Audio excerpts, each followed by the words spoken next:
St. Anne with the public health team representing a range of public health officers, including and primarily the vector control officers, both permanent and temporary. Of course, this is all in response to the control of the dengue threat caused by the Aedes aegypti mosquito. It's important that we continue to track what is happening, and part of my traveling around is actually to get that first-hand information. Now, as it relates to the parish, in 2017 the parish had some 35 suspected, presumed or confirmed dengue cases. Last year, 2018, up to the end of December, they had 55, and therefore there was an increase. It's an increase worth noting that we would obviously be concerned about.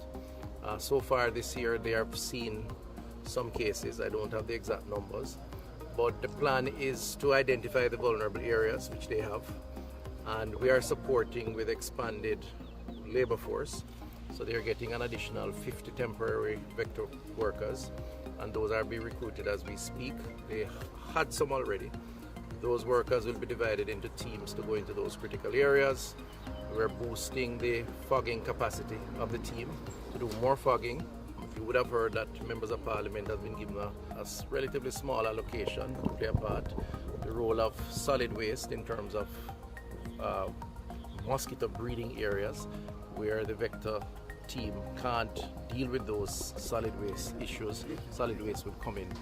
I think the team is doing a good job, but clearly the importance of the parish, both for locals but also for industry, and in particular for the tourism industry, we have to be very alert in ensuring that we identify the breeding sites, we treat with them quickly, and reduce the threat from this vector, from the Aedes aegypti mosquito. I want to finally just make the appeal again to citizens, because again, everywhere you go, you find breeding sites that are very close to a resident, in and around a home or inside the house. The tires, the cans, in this case in the parish, even the rocks. The experts who give their own opinion on this issue, the most effective control is for residents to inspect in and around their homes periodically, every day, every other day, particularly after a rain, and just apply simple methods to controlling the breeding. So, a little oil in the water, covering the drums, emptying out things, putting hole in the tires and the cans. Those are just basic procedures. So the team is out there and they're going to go out there continuously to provide the guidance, but citizens have a very important role to play.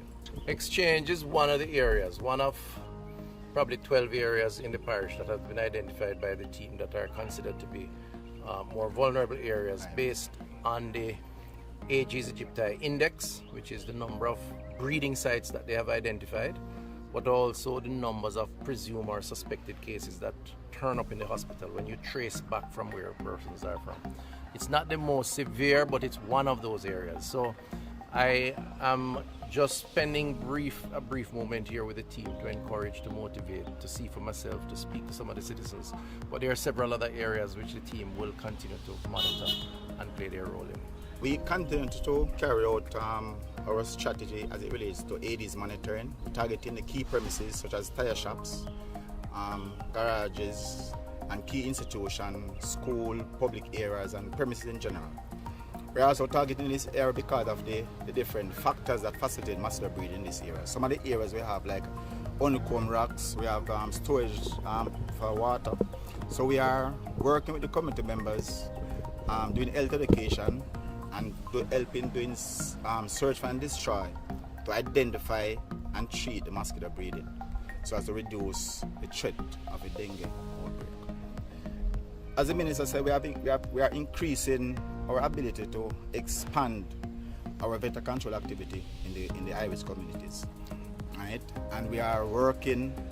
We have temporary vector control workers, and we have the permanent workers going out on a daily basis, right, to continue the search for mosquito breeding. And we are also imploring the residents to play their role, right, in terms of identifying, doing inspection at least once per week to reduce mosquito breeding. If you no want pop down and fenke, you fi burn mosquito and run with dengue. So no make water settle in open container. For them we breed up under the danger. Usher them out, run them away.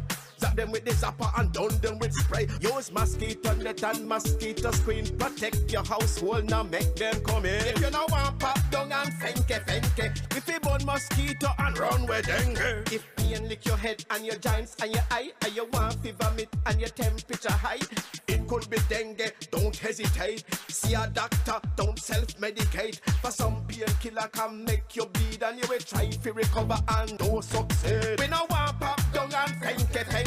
We fi burn mosquito and run with dengue. So no make water settle in open container. For them we breed up under the danger. Usher them out, run them away.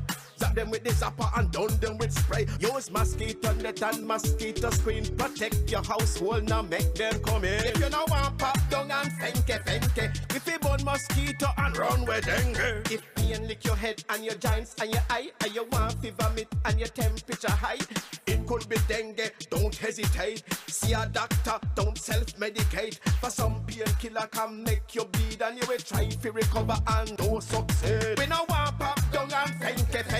We fi burn mosquito and run with dengue. A message from the Ministry of Health.